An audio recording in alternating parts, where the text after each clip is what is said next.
Um momento muito importante. E eu quero chamar aqui na frente o Renato Silva. Vem receber, Renato, o seu certificado de oração. Tira foto aqui, por favor.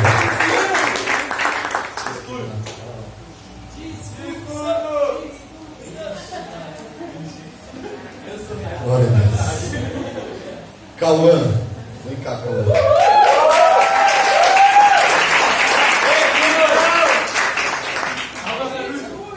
Cauã já se batizou, na Paula do Senhor, está buscando a Paula do Senhor e já está recebendo as primeiras pauladas lá na escola. Pegou um professor ateu, falou um monte de coisa, né, Cauã? Mas você está metendo Bíblia nele, né? Isso mesmo, em nome de Jesus.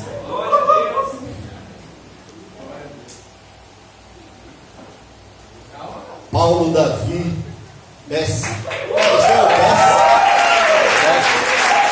Veja um grupo lá do Jorge lá, Bessi. Eu não sabia quem é o Bessi, agora eu sei quem é o Bessi.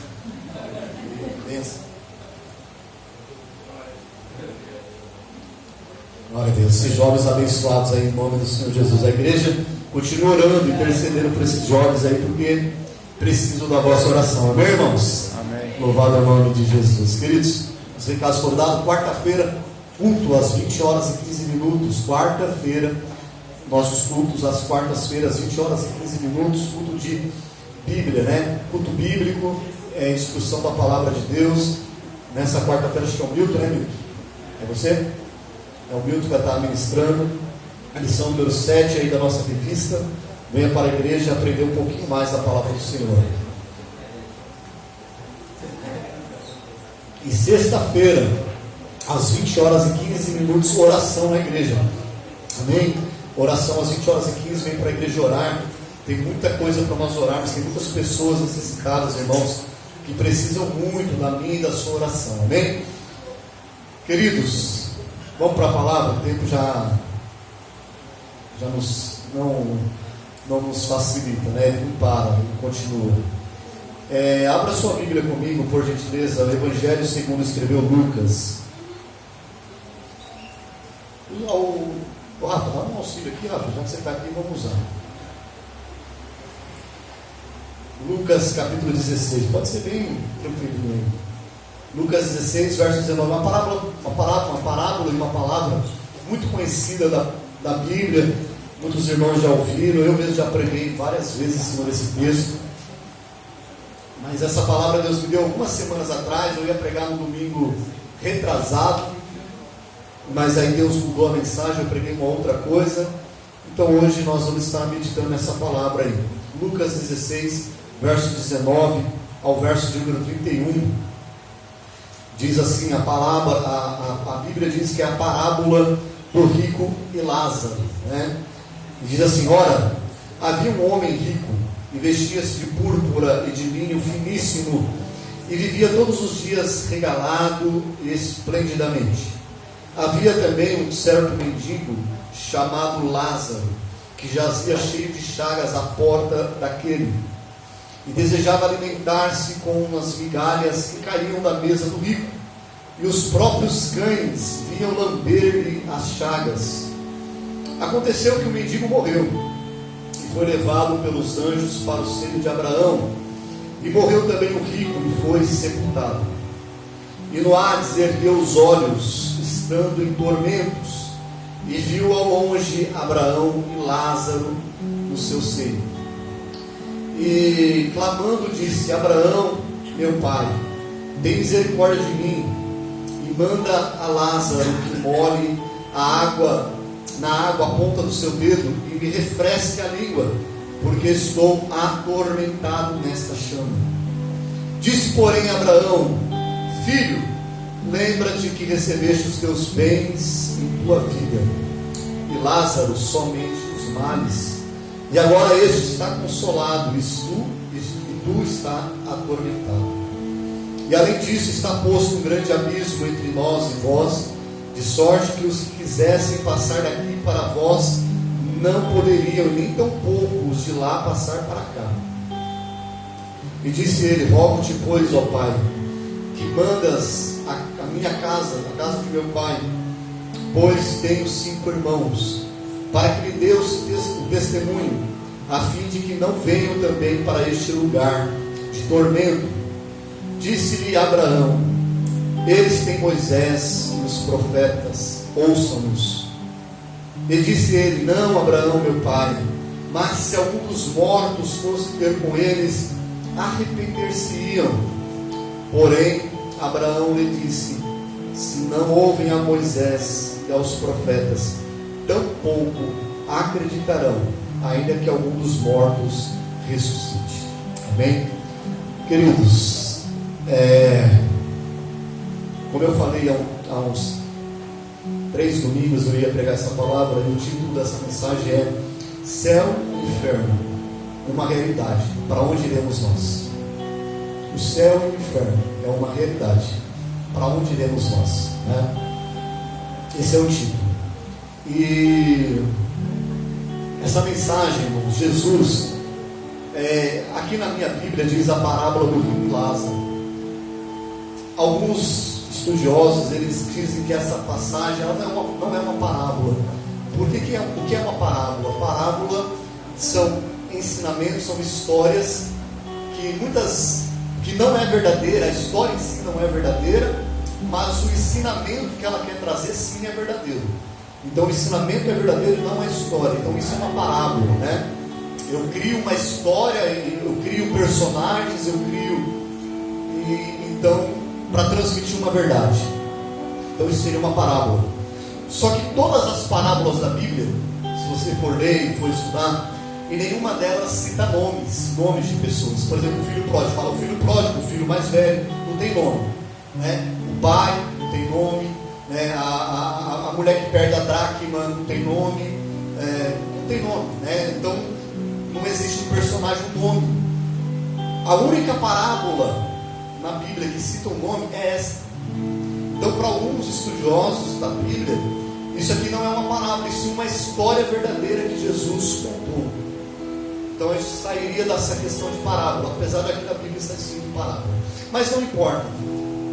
Sendo uma história verdadeira, que isso tenha acontecido, tem existido realmente esse rico, tem existido realmente um mendigo chamado Lázaro, ou não, o que Jesus quer ensinar, ou queria ensinar naquele dia, Ele quer nos ensinar hoje, é verdadeiro. É uma reflexão que o Senhor fez sobre a realidade da vida humana. E essas duas pessoas aqui da história demonstram para nós os 2 tipos de pessoas que existem. No mundo existem 2 tipos de pessoas: os que creem e os que não creem, os salvos e os não salvos. Não existe outro tipo de pessoa, né? Não tem rico, não tem pobre. Isso aí são coisas humanas. Para Deus existem os que creem e os que não creem, os salvos e os não salvos, né? Então aqui representa essas 2 pessoas representam bem claramente isso. Havia um homem rico e havia um homem pobre. Não é isso que define quem é salvo e quem não é salvo, né? Não é a pobreza não é sinônimo de salvação, e nem a riqueza sinônimo de condenação. Existem muitos pobres que estão condenados e muitos ricos que estão salvos hoje. Então isso não envolve, né? Apesar de que há um texto da Bíblia que diz, né, que dificilmente é mais fácil passar um camelo no buraco de uma agulha do que um rico entrar no reino dos céus. Isso é verdade. Mas por que isso é verdade? Não é pela riqueza, sim pela forma que essas pessoas vivem. Como esse homem aqui também nos ilustra isso. Então, essa mensagem que Jesus queria mostrar, irmãos, é para uma realidade. Qual é a realidade que Jesus quer mostrar? O que vai acontecer conosco após a nossa morte. Porque a morte é uma realidade, ela é a coisa mais democrática que existe no mundo, é a morte. Ela chega para todo mundo. Ela chega para o rico, ela chega para o pobre, ela chega para o branco, para o negro, para o pardo, ela chega para a criança, para o adulto, para o velho, para o moço, para o jovem, né? Então é a coisa mais democrática. E o que vem após isso é a eternidade. A eternidade. Então nós, seres humanos, somos eternos. Não existe, como algumas seitas, algumas outras religiões querem ensinar, não existe o aniquilismo da alma, não existe. A alma não vai ser destruída, como pregam os testemunhos de Jeová, por exemplo, que dizem que não existe inferno, e que o inferno é na terra, e que quando morrer, a alma daquela pessoa será destruída. Irmão, que vantagem teria? Que vantagem teria nisso? Então isso não existe. Jesus vai mostrar várias vezes na Bíblia que isso não existe. Não existe também, essa parábola aqui, ela nos ensina também sobre uma doutrina bíblica, que não existe o sono da alma, como muitas pessoas ensinam também, pregam. Algumas seitas pseudo-cristãs, por exemplo, como os adventistas do sétimo dia, eles vão dizer que o homem, quando ele morre, ele fica no sono, e só no último dia, quando Cristo ressuscitar, é que você vai voltar a ter entendimento das coisas. Essa parábola aqui, ela é uma das várias passagens na Bíblia que demonstra que não existe o sono da alma, porque esse homem morreu, o rico morreu, e ele estava num lugar de tormento, e ele lembrava dos irmãos, ele lembrava que ele estava ali em sofrimento, ele olhou e viu Lázaro, reconheceu Lázaro. Então, após a morte existe total consciência. Total consciência. Não existe a inconsciência, não existe. A pessoa, quando ela morre, quem morreu hoje e foi para o inferno, ele está no inferno e ele sabe por que ele está no inferno. Ele sabe por que ele está lá. E da mesma forma, quem morreu hoje e foi para a glória, para o seio de Abraão, como diz aqui nessa passagem, ele sabe por que está lá. Então ele não está dormindo, ele não está inalterável, não, ele está consciente. Em Apocalipse, diz, se não me engano, Apocalipse 6, que as almas daqueles que haviam sido mortos por causa do testemunho do Senhor estavam debaixo do trono de Deus, e eles clamavam ao Senhor: até quando o Senhor não fará justiça contra aqueles que nos mataram? Então olha só, eles estavam diante de Deus, debaixo do trono, conscientes, pedindo por justiça. Então não existe sono da alma, não existe, biblicamente falando, não existe. Mas quais as lições que nós podemos tirar desse texto? O que nós podemos trazer para nós meditarmos e pensarmos e refletirmos acerca do que nós estamos vivendo hoje? Eu separei algumas coisas para nós pensarmos essa noite. A primeira coisa, irmão, que nós devemos sempre ter em nossa consciência é da brevidade da vida e a ilusão do mundo. A brevidade da vida e a ilusão do mundo. Porque perceba, irmão, que aquele homem, o rico, ele representa as pessoas que colocam a sua segurança e a sua vida em coisas que não podem, que não têm condições de fazer nada por elas, né? O homem, ele vive nessa terra sem se preocupar com o seu destino final. Essa é a verdade. As pessoas estão vivendo lá fora sem se preocupar com o amanhã, sem se preocupar com o que vai acontecer amanhã. As pessoas estão vivendo dentro da igreja sem se preocupar com o amanhã. Por isso que nós temos tantas pessoas dentro da igreja em situações, espiritualmente falando, deploráveis. Por quê? Porque ela está vivendo essa terra e ela não está com a consciência da brevidade da sua vida e da ilusão que existe no mundo. O mundo é uma ilusão, meu irmão. O mundo que está aí fora é uma ilusão. Ele quer nos enganar a todo momento, né? O mundo que está lá fora não é a realidade. Quem assistiu o filme Matrix? Quem assistiu o filme Matrix? O que é a Matrix? A Matrix é um mundo não real. É um mundo não real, né? O mundo real estava destruído. Você lembra do filme? Estava destruído, acabado. Mas na Matrix as pessoas viviam como se aquilo fosse a realidade delas, e não era um mundo mentiroso. É o que nós estamos vivendo aí fora, né? A realidade que esse mundo quer nos apresentar é uma ilusão, é uma matriz, é para enganar as pessoas, né? O pensamento do mundo, quando eu falo do mundo, eu estou dizendo do sistema que o mundo opera hoje, é de que você tem que viver a sua vida, você tem que aproveitar para os jovens, aproveitem, curtam, vivam a sua vida, né? Isso é um pecado, irmão, chamado, Deus me surgiu o nome agora, hedonismo. Hedonismo. O que é o hedonismo? É a busca excessiva pelo prazer e pela realização humana. É o sistema que nós estamos vivendo hoje, o mundo hedonista. É a busca da satisfação do prazer. Você tem que ser feliz a todo custo. Não importa, você tem que ser feliz. Você está com o seu casamento, não está bom? Separa, casa de novo, vai ser feliz.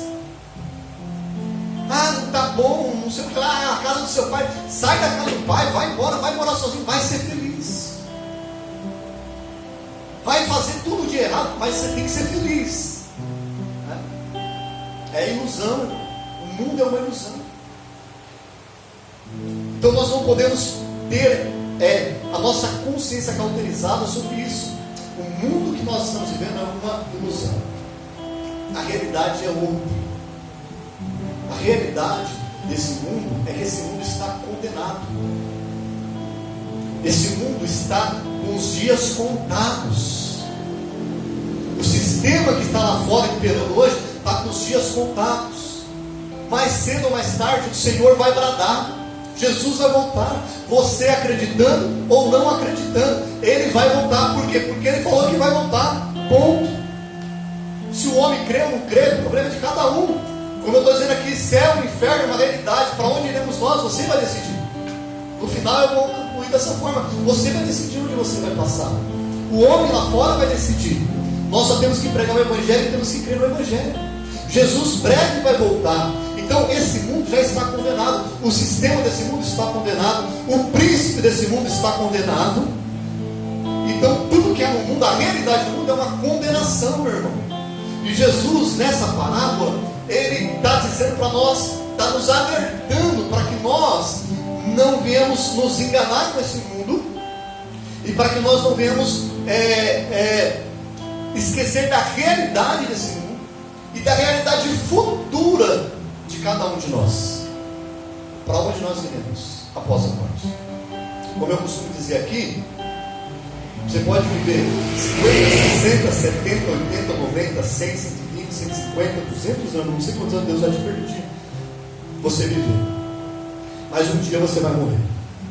Um dia tudo será acabado. Se Jesus não voltar antes, você vai morrer. Essa é a única certeza que você tem. E aí, meu irmão, para onde nós iremos? A eternidade. Sabe o que é a eternidade? É não quero falar tempo, porque na eternidade não existe tempo. É um período que não existe tempo, não existe ontem, não existe hoje, não existe amanhã. É a eternidade. Não tem minutos, não tem segundos, é a eternidade. Não tem começo, não tem meio, não tem fim, nunca vai acabar. É eternidade. É eternidade. Então, a nossa vida terrena, ela tem um limite. No começo era 1000 anos, como Matusalém viveu 998 anos, foi diminuindo. Deus falou, não vai passar de 120, foi diminuindo. Lá no Salmos 90, Deus fala, o homem viverá 70 anos, o que passar disso é enfado e cansaço da carne, ou seja, tem um limite. Então quando você chegar aos seus 70, meu irmão, já está chegando no fim. Biblicamente, você já está fazendo hora extra na terra, né? Você já está na hora extra. Os irmãos, as irmãs estão chegando aos 70, eu quero que você viva 70, 80, 90, que você faça muito hora extra na terra. Mas a Bíblia diz que para o homem está determinado viver 70 anos. Depois disso, irmão, é enfado, cansaço da carne e está próximo de morrer, né? Eu mesmo já estou chegando nos 90, estou perto dos 40. Então quer dizer, já estou chegando na metade da minha vida, né? Então, isso quer dizer, se eu tivesse a perspectiva de chegar lá, porque como eu estou dizendo aqui, eu não posso esquecer da minha consciência da brevidade da vida. Sabe como o Tiago define a vida? Sabe como o Tiago define a vida, irmão? A vida do homem é como uma fumaça, é como um vapor de água que sobe e logo desaparece. Tiago define a vida assim. A vida do ser humano é um vapor de água que começa a subir e quando você olha, você já não vê mais nada, acabou, desapareceu. Então é muito breve, é muito curto para a comparação daquilo que nós vamos viver após a morte, que é a eternidade. Eternidade, meu irmão. Então Jesus, o nosso Senhor tinha essa preocupação, você não imagina quanto, né? Você não imagina quanto. Então, o primeiro ponto que eu quero destacar é: devemos sempre ter em nossa consciência a brevidade da vida e a ilusão do mundo. Não se engane, esse mundo está aí para te enganar, para te ludibriar, né? É uma matrix. Nada do que você vê é realidade. A realidade do mundo é a condenação, né? O homem vive a sua vida na terra sem se preocupar com o seu destino final. O homem rico aqui representa isso. Esse homem rico representa isso. Ele vivia a sua vida, olha como que o texto começa. Havia um homem rico que vestia muito bem, de roupas finas, muito tal, e vivia todos os dias da sua vida regalado e esplendidamente. Ou seja, ele não se preocupava com o dia de amanhã. Ele vivia o dia dele esplendidamente regalado. Então, aquilo que a carne dele desejava, ele fazia. Hoje eu quero beber, então vou beber. Hoje eu quero prostituir, então vou me prostituir. Hoje eu quero... E fazia. É isso que significa viver esplendidamente, regalado. Não se preocupava com as consequências. Não se preocupava com isso, né? E assim são as pessoas que estão vivendo hoje. Esse homem rico, quando eu falo de riqueza aqui, irmão, a Bíblia não condena ter posse. Não é isso que nós estamos pregando, não é isso que eu estou dizendo. Você pode ter posse, você pode ser rico, você não tem problema nenhum.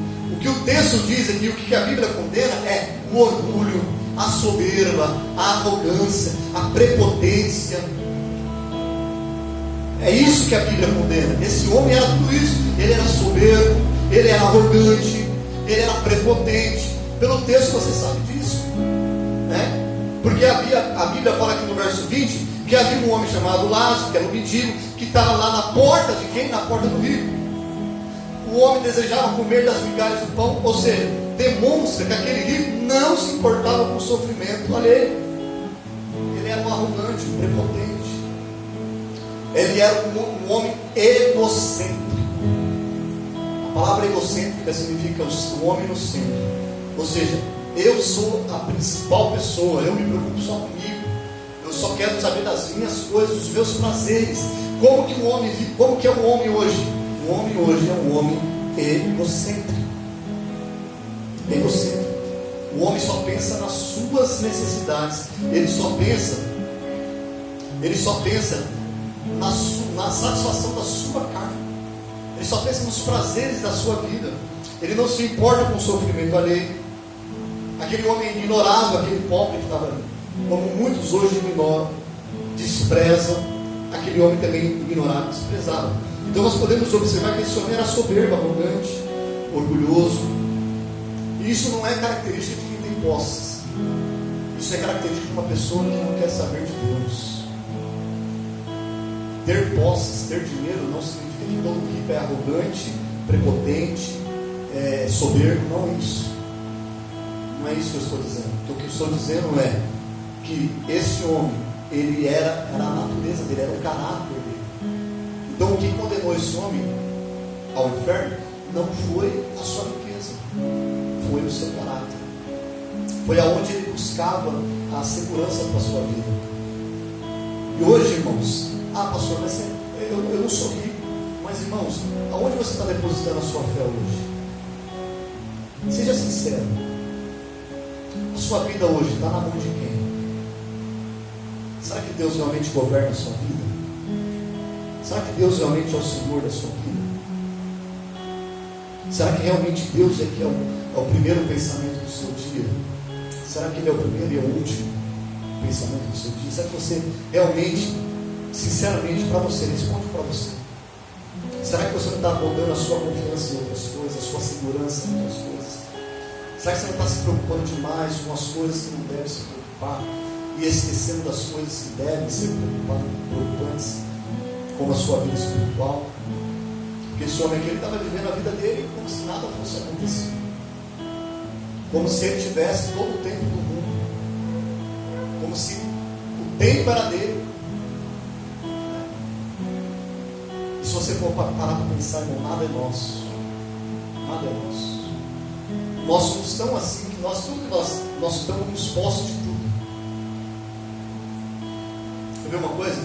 Quando alguém está te dando principalmente adolescente fala muito isso, que eu já falei, principalmente para os pais, né, o pai ou para a mãe. Quando o pai e a mãe querem dar uma direção, fala: olha filho, não faz isso, vai por aqui, vai por ali, ó, cuidado. Geralmente, olha a palavra que você fala, que eu já falei muitas vezes: a vida é minha, eu faço o que eu quero. Não é assim? Isso é egocentrismo, é prepotência, arrogância do ser humano. Porque quem disse que a vida é sua? Quem disse que a vida é sua? Quem disse que a vida é sua? Quer ver? Ó? Abre a sua Bíblia lá em 2 Samuel.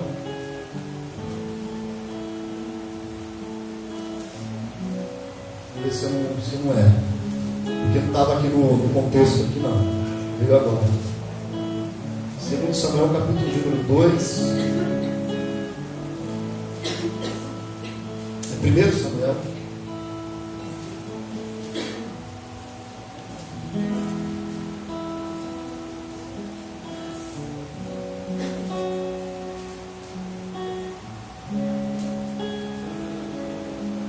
Ó, 1 Samuel, capítulo 2. Capítulo 2, verso número 6. O Senhor é que tira a vida e a dá, faz descer a sepultura e faz tornar a subir dela. Quem é que tira a vida e quem dá a vida? Então só quem tira e quem dá é quem pode dizer que é dono, certo? Então quando você falar que a vida é sua, a vida não é sua. A vida é do Senhor. A sua vida pertence a Ele. É Ele que dá e é Ele que tira. É Ele que faz descer a sepultura e é Ele que faz levantar a sepultura. Então você não é dono nem da sua vida. Isso eu estou dizendo no geral, todo ser humano. Quanto mais nós cristãos, que a Bíblia diz que nós já não vivemos mais, mas Cristo vive em mim, Cristo vive em nós, já não pertenço mais, agora eu sou escravo, eu sou servo do meu Senhor. Então nós cristãos não temos mais a mesma autoridade sobre a nossa vida. Então, meu irmão, o problema não é possuir, o problema é quem você é. Né? Porque aquele homem, ele tinha posse, mas ele era arrogante, orgulhoso, soberbo. Não se preocupava com o dia de amanhã, não se preocupava em buscar a Deus, não se preocupava em ter uma vida de usar daquilo que Deus deu a ele para abençoar outros, para poder socorrer outros. Não tinha amor pelo próximo. Olha quantas coisas a gente pode tirar de característica desse homem aqui, que representa nós hoje, que representa o homem hoje. Então quem é que vai ser condenado, irmão? Quem vive uma vida dessa forma. Porque quem vive uma vida dessa forma, ele está dizendo que Deus não faz parte da vida dele. Porque Deus, ele pede para nós sermos completamente diferentes disso. Deus pede para nós confiarmos no Senhor, não nas riquezas, não nas posses. Deus pede para nós descansarmos nele, não no nosso braço, não na nossa força. O Senhor pede para que nós tenhamos intimidade com Ele, para que possamos ter relacionamento com Ele. É isso que o Senhor pede para nós. Em contrapartida, irmãos, era a forma que o homem rico vivia, certo? Em contrapartida, a Bíblia fala que havia outro personagem ali, o nome dele era Lázaro.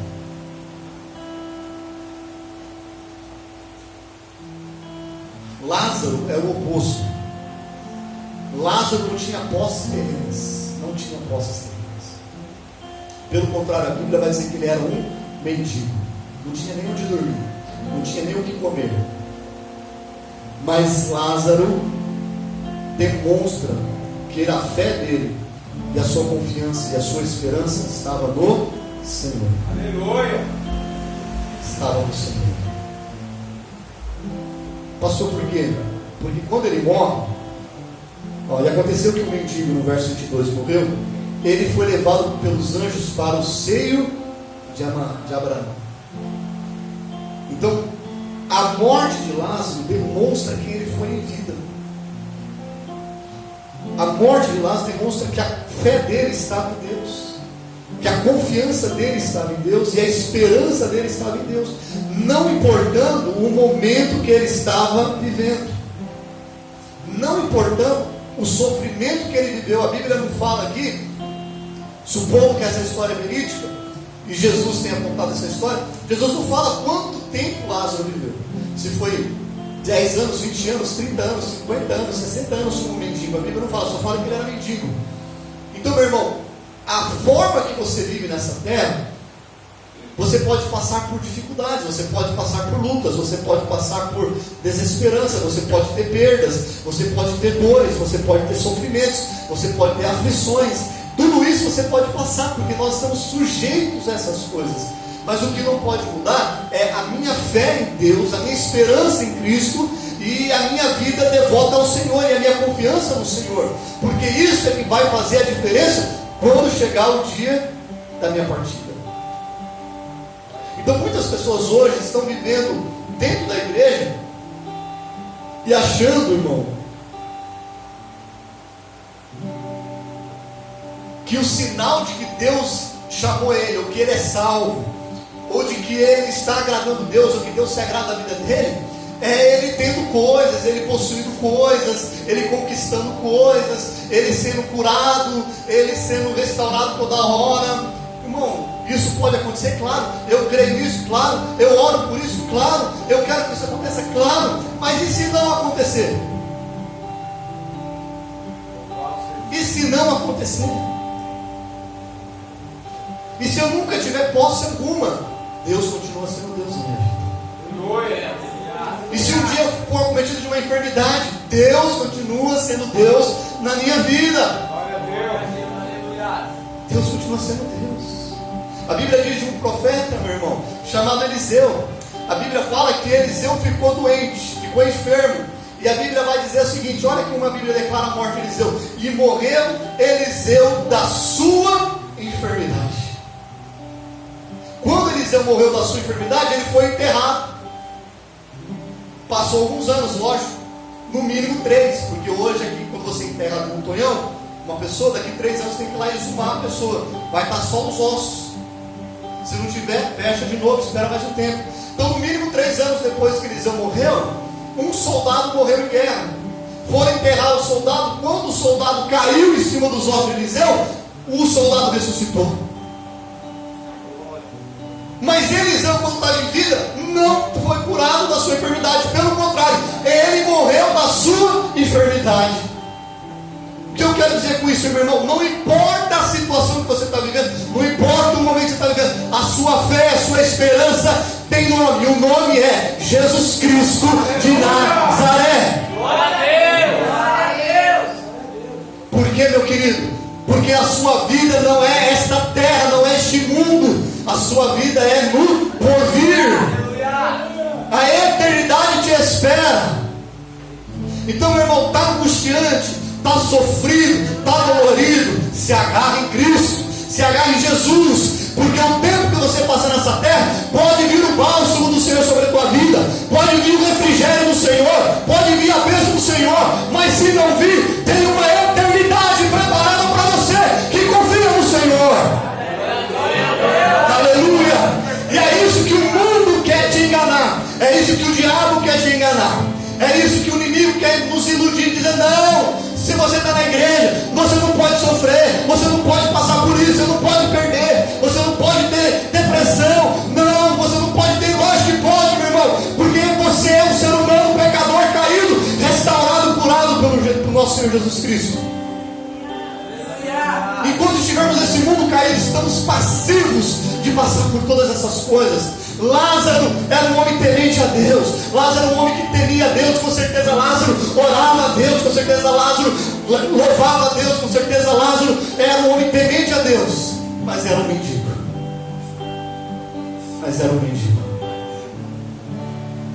Não tinha pão para comer. Desejava comer as migalhas que caíam da mesa do rico. Quantas pessoas não estão na igreja, estão na casa do Pai, estão como Lázaro. Está diante de Deus, mas está desejando comer as migalhas do pão do rico lá no mundo lá. Está desejoso disso. Não, meu irmão. Lázaro morreu e foi levado, olha só, pelos anjos para o paraíso. Louvado o nome do Senhor. Oh, glória a Jesus. Não é, a salvação também não é por obras, irmão. Não é porque você sofre que você vai ser salvo. Glória a Deus. Não é porque você é pobre que você vai ser salvo. Não. Nós somos salvos porque cremos e vivemos uma vida para Cristo Jesus. É por isso que nós somos salvos. O que eu quero dizer aqui é que a mensagem, o foco desse momento da mensagem é essa. Não importa a circunstância que você está vivendo hoje. Hoje, você pode estar sofrendo, você pode estar angustiando, pode ter recebido uma notícia ruim essa semana, uma doença, uma enfermidade. Como tem nosso irmão lá na sede, o diácono, rapaz jovem, novo, recebeu a notícia de um câncer na coxa, já deu metástase no pulmão. Crente, servo do Senhor, novo. Mas onde está a esperança dele? Se tiver no Senhor, meu irmão, tem a eternidade esperando ele. Tem a eternidade esperando ele. O segundo ponto que eu quero que os irmãos pensem nessa noite comigo. Eu falei um pouco sobre a situação do rico, sobre a situação do Lázaro. Quem representa o rico? O rico representa pessoas que não confiam em Deus, que vivem a sua vida, que vive o helenismo, que vive o mundanismo, que vive as coisas deste mundo, que a esperança dele é só esse mundo, que a segurança dele é só esse mundo. Esse é o rico. E o Lázaro é aquele que, mesmo passando por toda a dificuldade, a fé dele está em Cristo, a esperança dele está em Cristo e a confiança dele está em Cristo. Então essas são as pessoas que nós conhecemos. O segundo ponto para nós pensarmos é que a morte, Jesus apresenta a vida após a morte como algo real. O inferno existe e o céu também existe. O céu existe e o inferno também existe. O Senhor Jesus, ele descreve um pouco o inferno aqui. A palavra Hades é uma palavra grega para traduzir essa palavra Hades, significa o mundo dos mortos, o lugar dos mortos. Então, quando o rico morreu, ele foi para o Hades, inferno, traduzido como inferno. E estando lá, ele ergueu os olhos. Olha só, eu vou grifar aqui, eu grifei aqui as palavras. No verso 23 tem uma palavra escrita assim, ó. E no Hades ergueu os olhos, e estando em tormentos. Amém? No verso 24, na parte B, ele fala: me refresca a língua, porque eu estou atormentado. No verso número 27, Jesus vai dizer que aquele lugar é um lugar de tormento. Olha quantas vezes Jesus cita a palavra tormento só nessa passagem. E no verso 25 também, Abraão, quando responde, ele diz para aquele homem: somente Lázaro recebeu somente os males, e agora este é consolado, e tu está atormentado. Então o que é o inferno, irmão? O inferno é um lugar de tormento. Tormento. Jesus deu ênfase nessa palavra 4 vezes, em menos de 10 versículos, ele citou a palavra tormentos, para demonstrar a realidade do inferno. O inferno é um lugar de tormentos. Você acha que você sofre aqui nessa terra? Você acha que sofre? Imagina um lugar onde você é atormentado todos os dias. Você não tem noção de tempo, porque aqui nós temos noção de tempo, né? A Bíblia é tão linda que Deus deu esse presente para nós. O tempo é um presente. O tempo cura as feridas, o tempo sara, o tempo restaura. É um presente que Deus nos deu. Mas na eternidade não tem tempo. Nunca vai acabar. Não vai acabar. Não vai ter assim: hoje eu estou sofrendo, mas amanhã. Não, amanhã você vai estar sofrendo ainda. Porque não existe amanhã. Não, mas daqui um ano. Não, daqui um ano você vai estar lá sofrendo ainda. Atormentado ainda. Mas daqui 10 anos você vai estar lá atormentado ainda. porque é um lugar de tormento. Você já ouviu gente brincando quando fala de inferno? Você fala assim, não, eu não quero ir para o céu não. Eu trabalhava com um médico que ele falava isso. Não, não quero ir para o céu não, porque o céu é chato. Tem aqueles anjinhos com arpinha cantando. Não, eu quero ir para o inferno, lá tem rock and roll, lá tem não sei o que lá, tem mulher, tem bebida, tem uísque, tem isso. As pessoas brincam porque não sabem a realidade disso.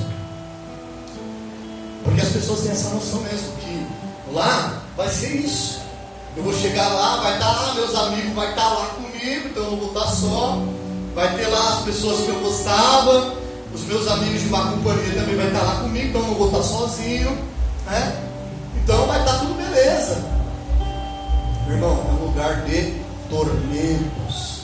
A Bíblia fala, Mateus capítulo 13, verso 41 e 42, diz assim: mandará o Filho do Homem os seus anjos, que ajudarão do seu reino todos os escândalos e os que praticam a iniquidade, e os lançarão na fornalha acesa. Ali haverá choro e ranger de dentes. Jesus cita essa expressão, choro e ranger de dentes. Jesus cita todas as vezes que ele descrevia o inferno, porque Jesus falava do inferno direto, toda hora. Para quê? Para alertar o povo que é uma realidade, é uma verdade. Por mais que o mundo não creia, por mais que as pessoas debochem, por mais que as pessoas dizem que você é alucinado em acreditar nisso, é uma realidade, meu irmão. O inferno é uma realidade. Jesus citou isso em Mateus 13, 41. Jesus citou isso em Mateus 8, 12. Jesus citou isso em Mateus 13, 50. Mateus 22, 13. Mateus 24, 51. Mateus 25, 30. Jesus cita isso. Naquele lugar de juízo, de condenação, de sofrimento, haverá choro e ranger de dentes. Algum dia na sua vida você já teve algum sofrimento que você rangeu os seus dentes? Qual foi o dia que você mais sofreu nesse mundo, meu irmão? Para pensar. Você chegou a ranger os dentes? Chegou? Você já teve essa angústia de ranger os dentes? Uma dor assim?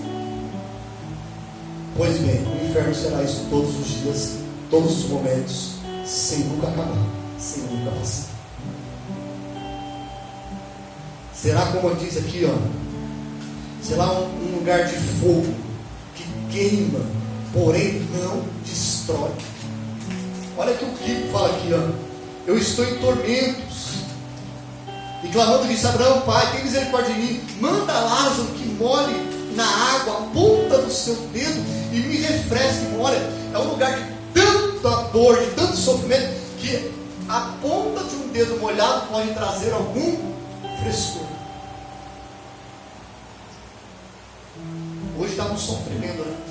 É muito forte o sol hoje. Eu trabalho na rua, o sol estava queimando na minha cabeça, eu estava com uma sombra, não tinha sombra. Aí tinha um poste, eu ficava assim, no poste, a sombra andando e andando junto com o poste. Porque o sol estava queimando minha cabeça, minha carequinha, né? Queimando, de tão forte que estava. Imagina, irmão, o inferno.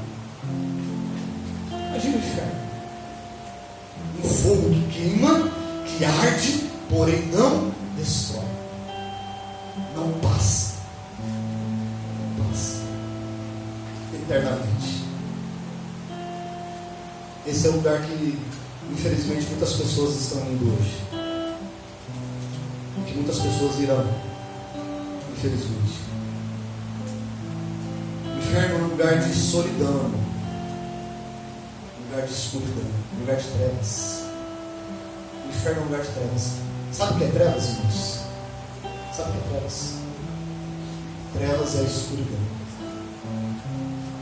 Se apagar todas as luzes deste lugar aqui, nós vamos ficar em trevas. Tudo escuro, você não consegue enxergar um palmo na frente do seu nariz. Isso é trevas. Trevas é ausência de luz. Sabe por que o inferno não tem luz?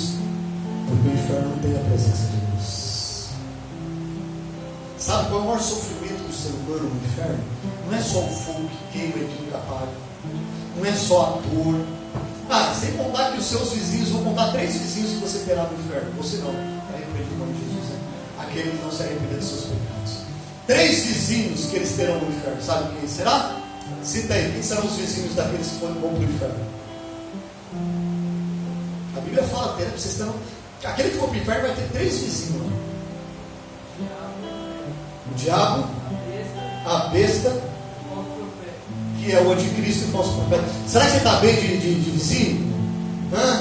O seu vizinho do lado da direita é o falso profeta, da esquerda é o anticristo e o diabo. E outra, e todos os seus demônios. Muitos deles estarão lá também.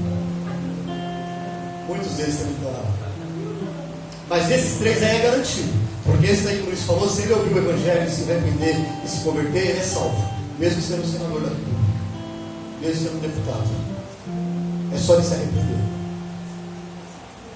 Agora, o diabo, os demônios, o anticristo e o falso profeta estará lá. Será o vizinho de todo aquele que for para o inferno. Mas sabe qual é a maior dor do homem dentro do inferno? Não é só o fogo que queima e nunca acaba. Não é essa. É você saber que você está lá. Que não tem mais volta. Que não tem outra chance. Porque não vai acreditar no espiritismo não. Se tiver alguém que acredita em reencarnação, que vai voltar com o passarinho, com o gatinho, isso é mentira. É mais um engano do diabo para enganar as pessoas. Não vai voltar. Não terá segunda chance. E outra, nunca mais sentirá a presença de Deus. Nunca vai ver a face de Deus. É a separação, é o que a Bíblia chama de segunda morte. É a separação definitiva e eterna do homem de Deus. É isso, é por isso que o homem sofre. Por isso que esse homem estava aqui sofrendo, esse rico estava sofrendo, angustiado, porque ele sabia que para ele já era, acabou, não tem mais chance, não tem mais volta. Não dá para reencarnar, não dá não vai ver Deus nunca mais, não vai sentir, não vai ter uma segunda chance. Não, eu me arrependo agora, eu estou no inferno, eu me arrependo. Não dá, irmão, não dá. Não, agora eu creio, não dá. Não, mas eu fui na igreja, o pastor falou do inferno, o pastor pregou, mas eu não acreditei, mas agora eu estou aqui, agora Deus não dá. Porque Abraão falou, não dá, filho. Ele tentou, falou, mas pai Abraão, agora eu creio, pai Abraão, me ajuda. Não dá. Não vai adiantar clamar, não vai adiantar orar. Eu lembro, eu ia na escola bíblica dominical, o pastor falou que se eu clamar o sangue de Jesus, o diabo não vai dar. O inferno não dá para clamar o sangue de Jesus. Não vai dar. Não, o pastor falou lá na igreja, o pastor falou que é aquele que se arrepende, mas não dá mais. O inferno não dá mais. O inferno é condenação, separação de Deus, trevas, sofrimento, angústia, dor, tudo que é de ruim que você possa imaginar vai estar lá no inferno. E não vai passar. Não vai passar. Por isso que Jesus se preocupou tanto em falar isso para nós, irmãos. Por isso que Jesus se preocupou tanto em dizer isso para a igreja. Olha, cuidado, se arrependa. Cuidado com as suas escolhas. Quer ver, ó? Apocalipse.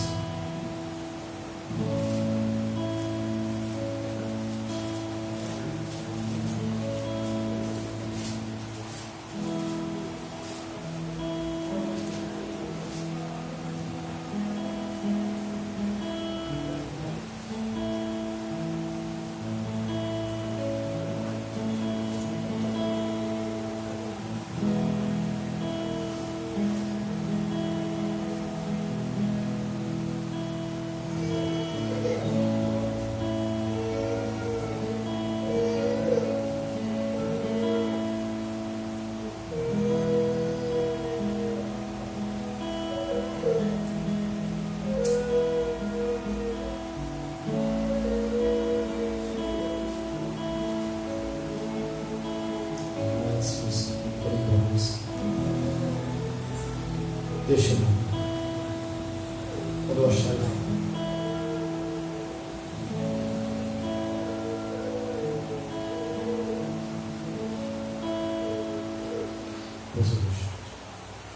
continuando, irmãos. Então esse é o inferno. Tá bom de inferno, né? Já deu para convencer que o inferno existe? Deu para acreditar já que o inferno existe? Agora eu vou escrever um pouquinho o céu. A Bíblia fala que quando Lázaro morre, ele vai para o paraíso. O que é o paraíso? O paraíso é um lugar de descanso. Onde que é o nosso descanso, irmão? Onde que é o nosso descanso? No Senhor, né? Olha o que diz aqui, ó. E aconteceu que o mendigo morreu e foi levado pelos anjos para o seio de Abraão. Então, irmãos, primeira coisa, o crente quando ele morre, Jesus fala assim, ó, lá em Mateus capítulo 6, Jesus vai falar assim, ó, que aquele que crê em mim passará da morte para a vida eterna.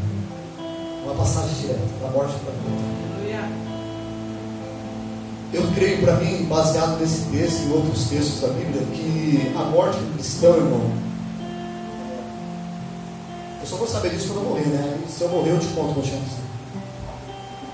Mas eu creio que a morte do cristão, ela é, independente de como você morra, no momento que você vai morrer, você vai passar e já vai estar lá do outro lado. E você vai ser recebido pelo Senhor, pelos anjos do Senhor. Eu quero dizer assim, que não tem angústia na morte do cristão, sabe? Tem sofrimento na morte do cristão. Porque quando você morre, você já é recebido pelos anjos, pelo Senhor, sabe?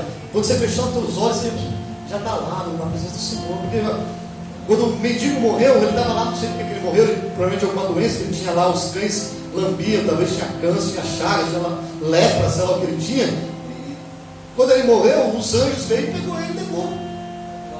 Então, irmão, ser levado pelos anjos já é uma glória, né? Já é uma bênção, né?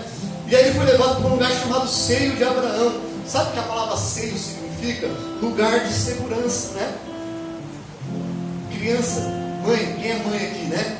Quando o bebê nasce, ele nasce chorando, né? O bebê nasce chorando, gritando, desesperado. O médico dá uma limpadinha lá mais ou menos no bebê. Qual é a primeira coisa que ele faz? Ele põe o bebê aonde? Nos peitos aqui, né? Nos seios da mãe aqui, ó. O que acontece? Como um passo de mágica, o bebê começa a se acalmar, né?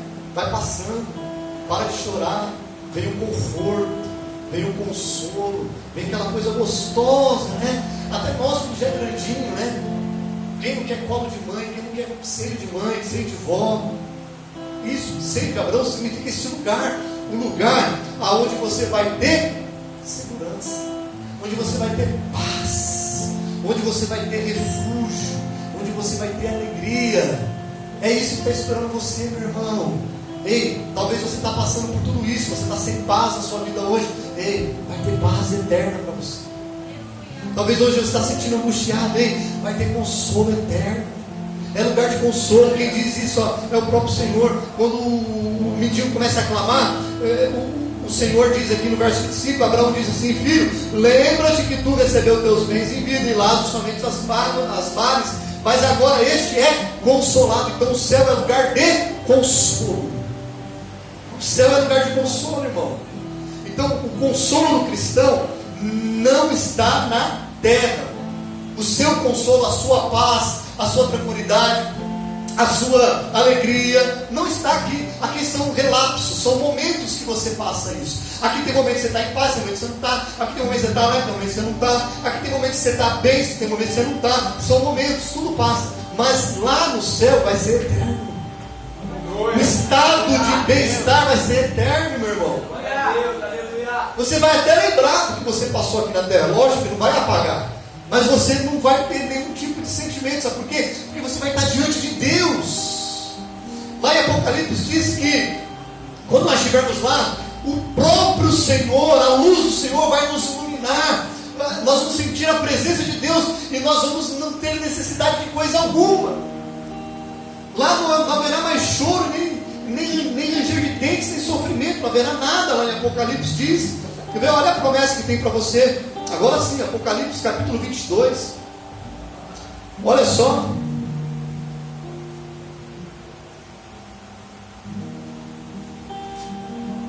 Aliás, 21.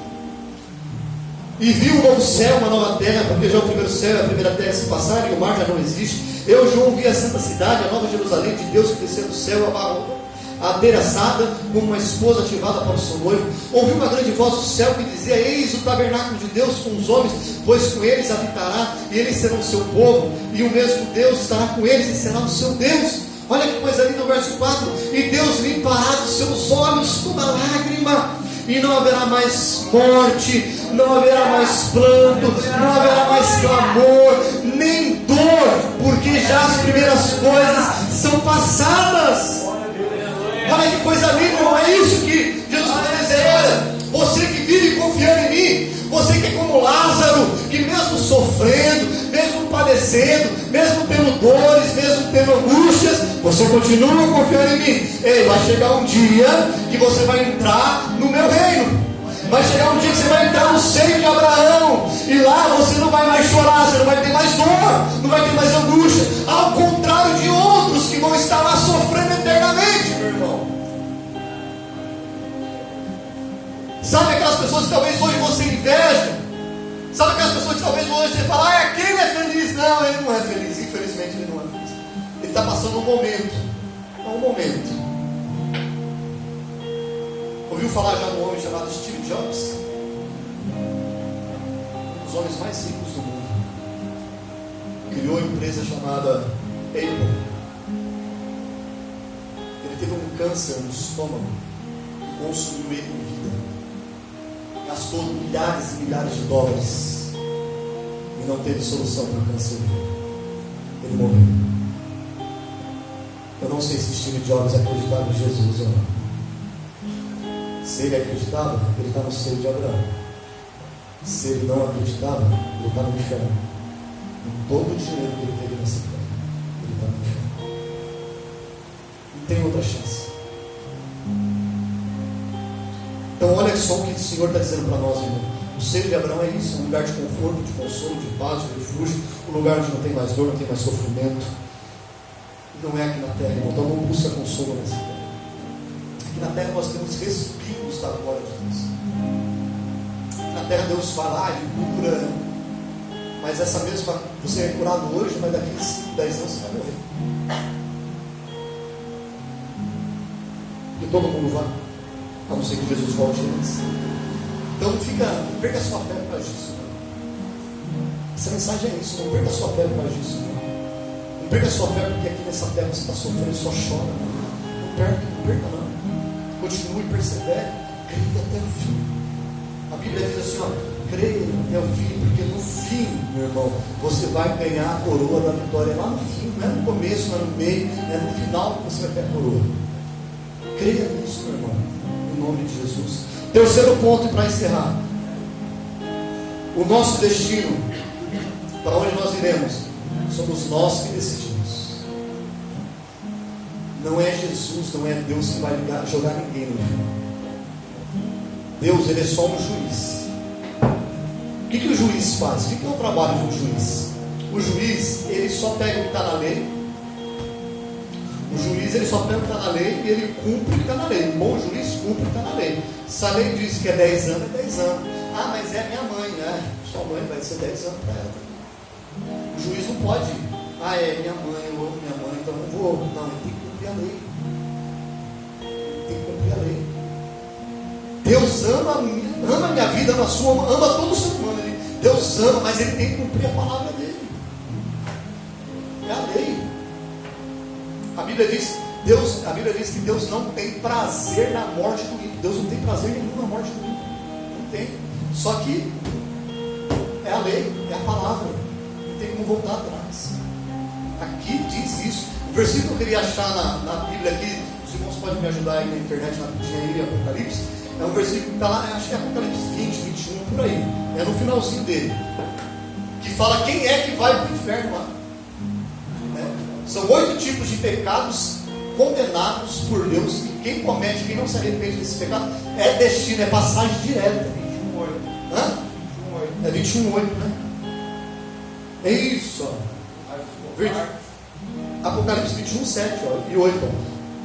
Quem vencer herdará todas as coisas, e eu serei o seu Deus, e ele será o meu filho. Estava bem no versículo que eu estava acabando de ler aqui, um pouco mais para frente. Mas quanto aos tímidos aqui, irmão, não é aquela pessoa que fala, eu tenho vergonha de falar. Não é esse tímido não, irmão. Senão eu estava no inferno já, porque eu sou tímido. Não é esse tímido não. O tímido aqui é aquele que tem vergonha de confessar Jesus Cristo como seu Senhor. Está mais complicado, né? 21:8.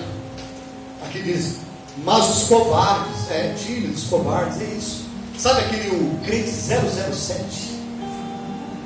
A família dele não sabe que ele é crente, os amigos da escola não sabem, os amigos da faculdade não sabem, do trabalho, ninguém sabe. Ele nunca cita um versículo, ele nunca fala de Jesus para ninguém, mas ele crê em Jesus. Esse aí está enganado, ele não vai entrar no céu. Não vai. É covarde. Ele não tem coragem de confessar Jesus Cristo perante os homens. Esse não entra no céu. Crente 007 não entra no céu.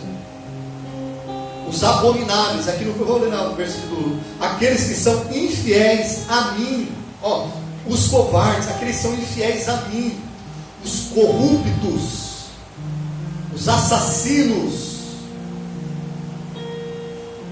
os que cometem imoralidade sexual, aqueles que praticam a feitiçaria, os adoradores de ídolos e todos os mentirosos. O destino dele é o lago de fogo que arde como enxofre. Esta é a segunda morte. Então essas pessoas não entram no reino dos céus. Mentirosos só entram se arrepender e abandonar. Os feiticeiros, os adoradores de ídolos, os assassinos. Assassino aqui, irmão, não é só aquele que pega uma arma, uma faca e mata uma outra pessoa. Isso também é um assassinato, mas existem vários tipos de assassinato. Eu desprezar o meu irmão, eu estou cometendo um assassinato. Quando eu abandono uma pessoa, eu estou cometendo um assassinato. As minhas palavras podem matar uma pessoa. Se eu não me arrepender daquele mal que eu fiz, eu sou um assassino perante Deus. Eu posso matar a fé de uma pessoa, eu posso matar a esperança de uma pessoa. Não é só o assassinato, um crime, né? Imoralidade sexual não precisa nem falar, né, irmão? Tanta coisa se aplica aqui: adultério, homossexualismo, prostituição, fornicação, tanta coisa que a gente pode colocar. Adoração a ídolos, não é só adorar imagens, não, como a igreja católica. A gente pensava que os católicos adoram ídolos. Nós também, cristãos evangélicos, estamos cheios de ídolos, cheios de pessoas, de coisas, de instituições, de igrejas, de um monte de coisa que ocupa o lugar de Deus no nosso coração. Esses aí não vai entrar não, irmão. Não vai entrar, né? Então, olha, vamos lá. Mateus capítulo 25, verso 41, para a gente encerrar. Olha só o que diz Mateus capítulo 25 e verso 41.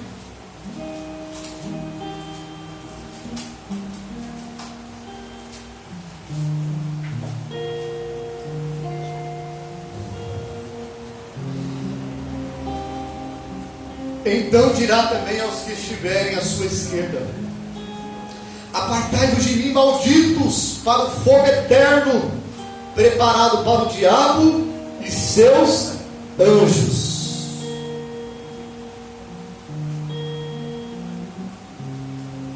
Verso 42: porque eu tive fome e não me deste de comer, tive sede e não me deste de beber, sendo estrangeiro não me visitaste, estando nu não me vestiste, não me recolhesse sendo estrangeiro, estando nu não me vestisse, estando enfermo na prisão não me visitasse. Olha aqui, aquele que não pratica o amor ao próximo.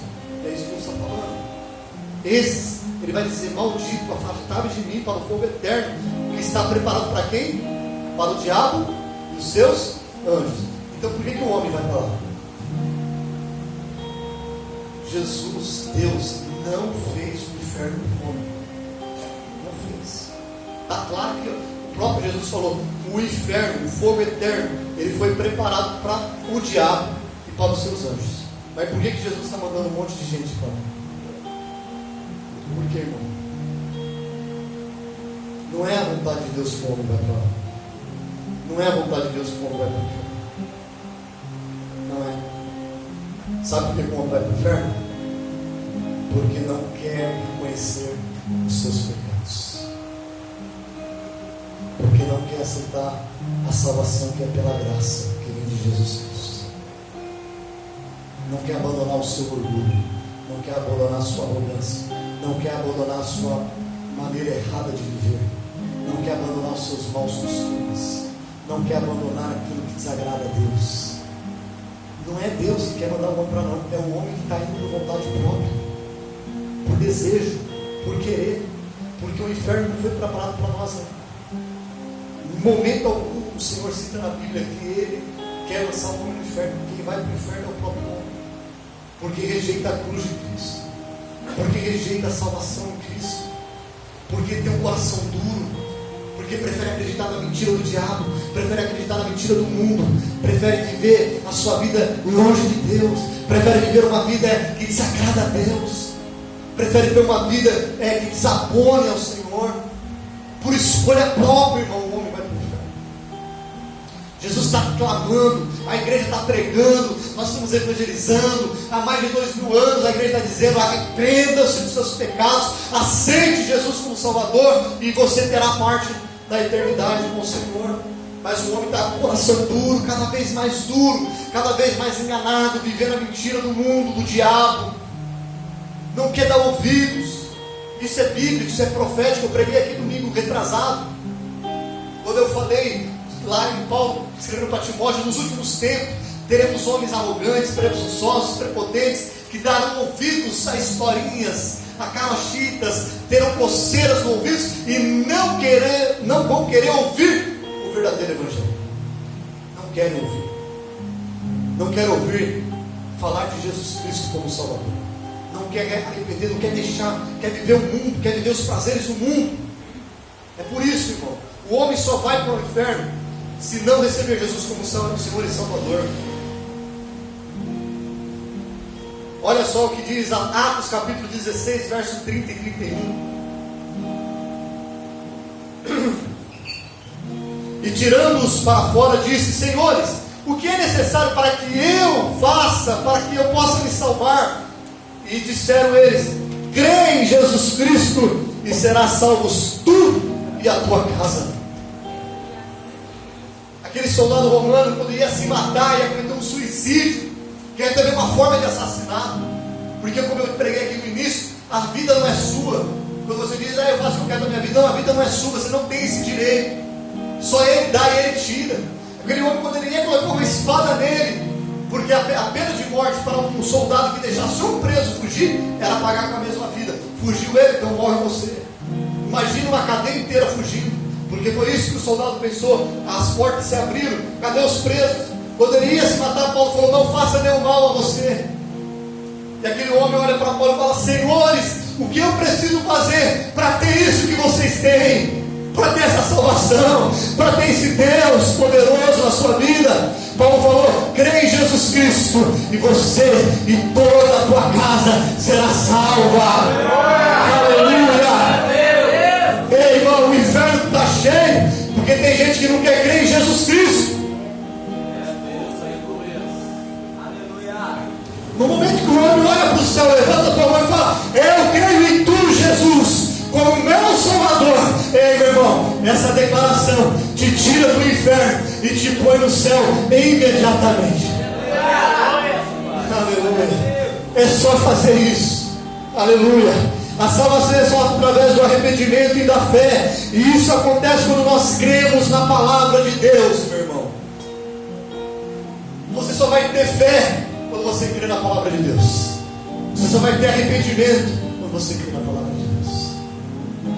Por isso que a igreja não pode se calar. Por isso nós temos que pregar o Evangelho, porque é o Evangelho que salva. É a palavra. É o homem crendo que Jesus Cristo morreu na cruz pelos meus e pelos seus pecados, para nos libertar deste fogo eterno. Ei, meu irmão, que coisa linda, coisa alegre. Ei, pastor, está tudo bem na tua vida? Não, não está tudo bem não, meu irmão. Eu estou cheio de problemas, cheio de dívida, cheio de coisas. Eu estou doente também. Eu tenho um problema sério, crônico. De qualquer hora eu posso ter um infarto, qualquer hora eu posso ter um derrame. O médico já falou para mim: eu não sei como que você está vivo. Eu olhei para ele e falei assim: eu estou vivo porque Deus tem um plano na minha vida. E ele falou: então Deus ama muito você, que já era para você estar morto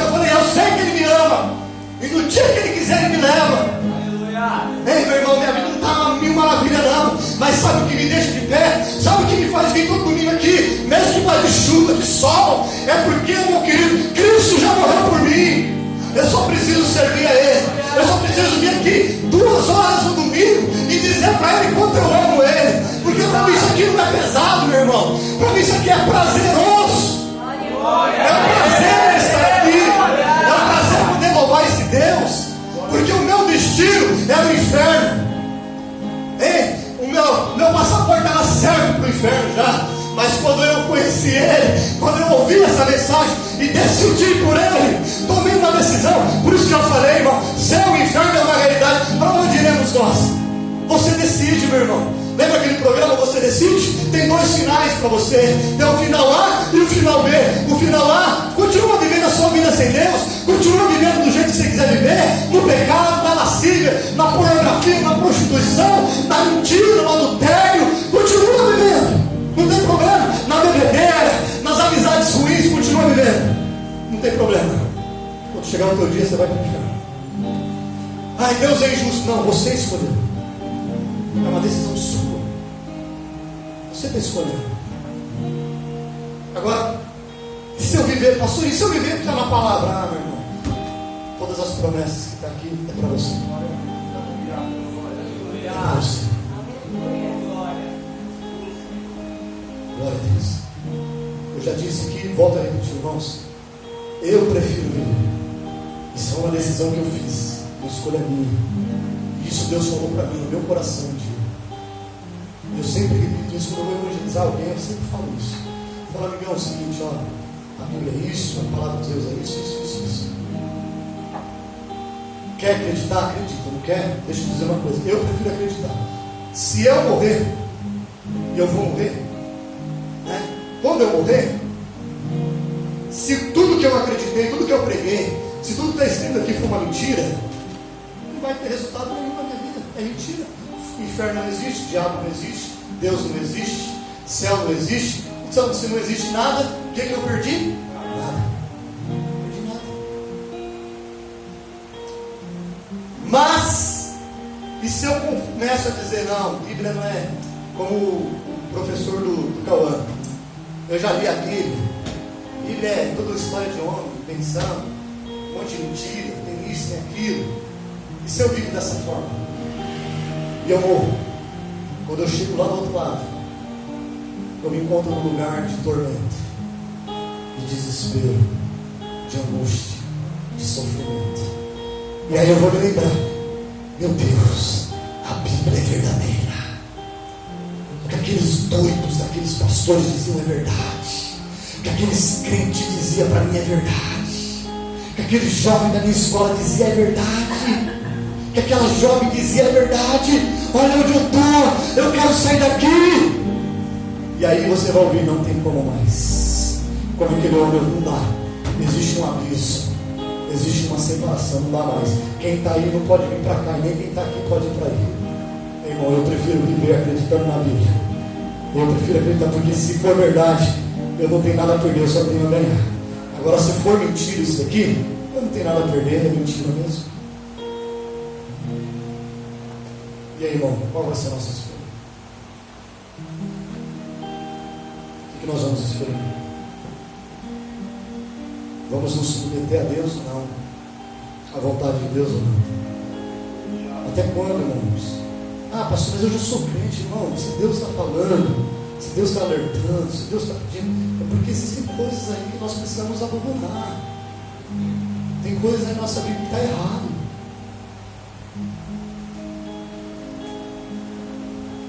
Imoralidade, mentira, a idolatria, a arrogância, a soberba, o orgulho, a mentira, o ódio, a amargura, tanta coisa, irmão, talvez está dentro de nós aí, ó, nós estamos carregando. E com essas coisas não vai dar para entrar, não.